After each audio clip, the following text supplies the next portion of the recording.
हरे कृष्णा। आप सभी को कैसे हैं आप सभी को पापा कुंशा एकादशी की ढेर सारी शुभकामनाएं। तो एकादशी स्टार्ट हो रही है 25 अक्टूबर 2023 बुधवार को।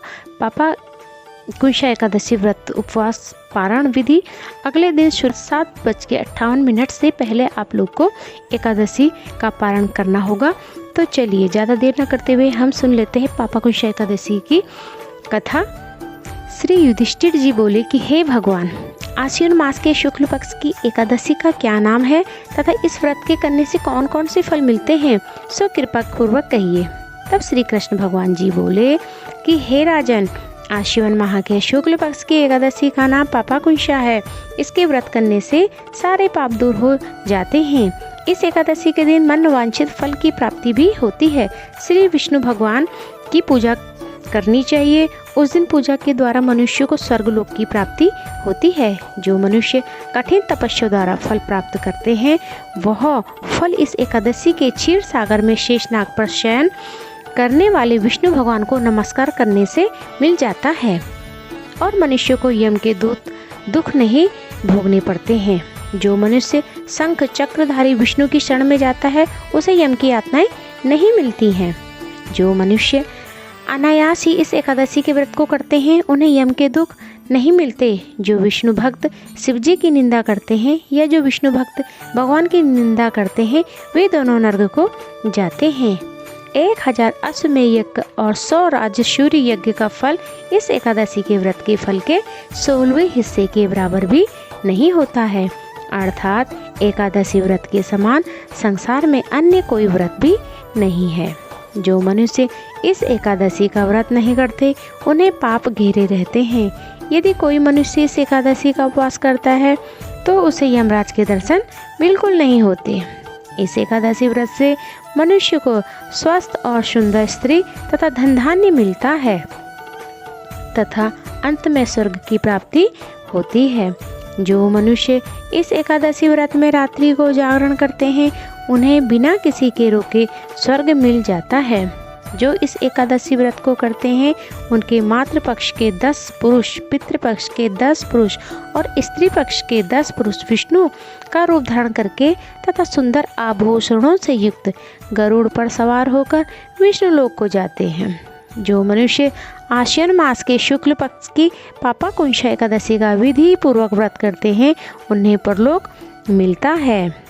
जो मनुष्य इस एकादशी के दिन भूमि, गौ, अन्न, उपान्हा, वस्त्र, छत्र आदि का दान करते हैं उन्हें यमराज के दर्शन नहीं मिलते। दरिद्री पुरुष को भी यथाशक्ति दान देकर कुछ पुण्य अवश्य ही पैदा करने चाहिए। जो पुरुष तालाब, बगीचा, धर्मशाला, प्याऊ, अन्य क्षेत्र आदि बनवाते हैं उन्हें यम के दुख नहीं मिलते। वह मनुष्य इस लोक में स्वस्थ, दीर्घायु वाले तथा धन धान्य से पूर्ण होकर सुख भोगते हैं और अंत में स्वर्ग को जाते हैं। हे राजन, इन सब का सारांश यह है कि जो मनुष्य धर्म करते हैं उन्हें सुख मिलता है और जो अधर्मी हैं उन्हें दुर्गति भोगनी पड़ती है। जो आपने मुझसे पूछा था उसका उत्तर मैं आपको दे दिया हूँ। अब आप मुझे से क्या चाहते हो सो कहिए। तो अगर आपको ये कथा पापा कुंशा कथा पसंद आई हो तो प्लीज़ लाइक, शेयर और सब्सक्राइब जरूर कीजिएगा। तो चलिए कर लेते हैं तुलसी माता की भी आरती। तुलसी महारानी नमो नमो, हरि की पटरानी नमो नमो। तुलसी महारानी नमो नमो, हरि की पटरानी नमो नमो। धन तुलसी पूरण तप कीनो, शालिग्राम बनी पटरानी।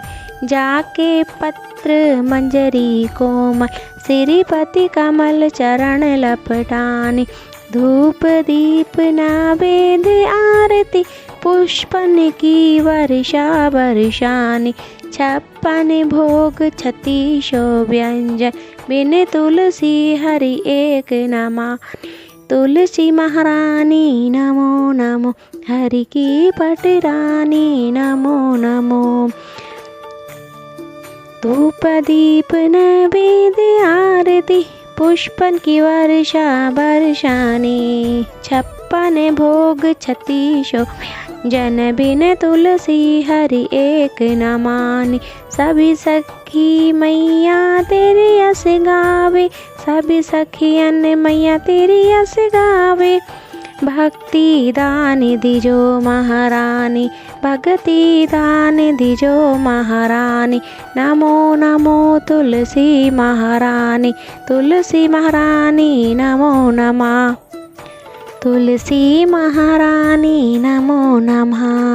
हरि की फटी रानी नमो नमः।